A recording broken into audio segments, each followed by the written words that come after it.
দেখা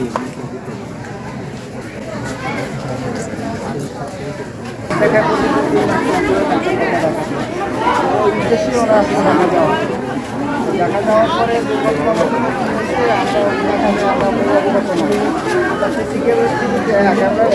যত কিছু দেখতে পারলাম সেটা হচ্ছে মানে হচ্ছে আমার আপনার জমিনাথি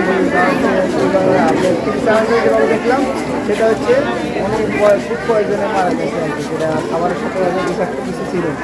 এখন ওরা পোস্টমর্টম হয়েছে, পোস্টমর্টমের রিপোর্ট এখন আমরা হাতে পাইনি। রিপোর্ট যখন হাতে পাবো তখন আমরা ক্লিয়ার করবো আসলে কি কেউ মিশে নিয়েছিল না হচ্ছে মানে ওই খাবারের সাথে বিষাক্ত ছিল, তখন হচ্ছে আসলে ওরা ব্যবস্থা নেওয়া হবে। কারণ আমরা সাথে একটা সাধারণ ডায়েরি করে নিই যাতে মামলা থানাতে ওটা হচ্ছে মামলা দিয়ে দিই।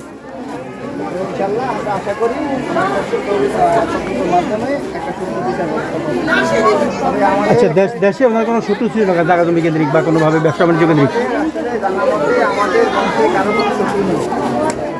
আমরা চেষ্টা করি সবার সাথে ভালোভাবে চলার জন্য, ভালো ব্যবহার করার জন্য। আমাদের শত্রুটাকে এত দেখতে আসবে না, আপনারা তো দেখলেন। এখন সবাই আবার আমার শত্রু, এখন সবাই তো আপনার সাথে ভালো ব্যবহার করে তার মানে কি সবাই ভালো এমন তো না। এখন কারো মনের ভিতরে কোনো ক্ষোভ আছে কিনা, কোনো অন্য কোনো ব্যাপার স্যাপার আছে কিনা তা আমরা জানতে পারবো না। সেটার জন্য আপনার প্রশাসন আছে, ওনারা চেষ্টা করতেছে দিকে ওনাকে খুঁজে বের করার জন্য। আচ্ছা, এমনি আপনাকে যেটা বলতে চাই সেটা হচ্ছে যে খাওয়ার মধ্যে যদি বিষ থাকতো, বিষক্রিয়া মারা যেত, তাহলে তো হোটেলে যত খাইছে সবাই মারা যেত। কিন্তু যেহেতু নির্দিষ্ট করে 2-3 জন, তো এই ক্ষেত্রে আপনাদের কাউকে সন্দেহ কিনা যে খাবার যে নিয়ে আসছে বাইরে কোনো কিছু মনে হয় কিনা? আপনি নিচ্ছেন আমার ভাইয়া, আমরা আসলে কাউকে সন্দেহ করতেছি না, তবে সবাই আবার সন্দেহ তালিকাও আছে। থানা থেকে যেটা বললো যে আসলে এটার মধ্যে হয়তো কোনো কারণ থাকতে পারে, বাকিটা আল্লাহ চাও না। রিপোর্টটা পাওয়ার পরে আমরা জানতে পারবো যে খাবার সাথে কি মানে সংযুক্ত ছিল নাকি হচ্ছে বিষ পরে মিশানো হয়েছে। ওটা পোস্টমর্টমের রিপোর্ট পাওয়ার পর আমরা জানতে পারবো, যেটা আমাদেরকে থানা থেকে জানানো হয়েছে।